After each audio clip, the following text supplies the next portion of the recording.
Hey friends, if you encounter the issue of duplicate program shortcuts in the Windows Start menu, then please watch this video. I will guide you through the resolution.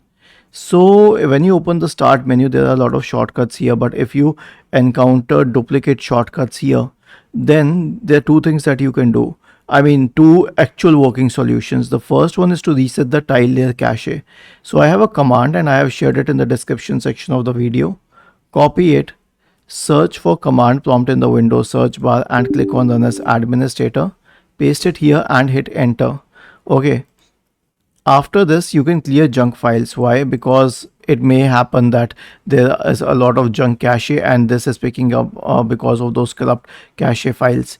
So it's easy. Search for disk cleanup in the Windows search bar and open disk cleanup. Click on OK. Check all of these boxes here, especially the one for DirectX shader cache, and then click on OK and then click on delete files. And once these files are deleted, right click on the start button, select shutdown or sign out, and then restart your computer. This will in most probability fix your problem. Was this helpful? If yes, then please subscribe to the channel, and if not, then let us know in the comment section of the video on how we could help you further. Thank you for watching this video and have a nice day.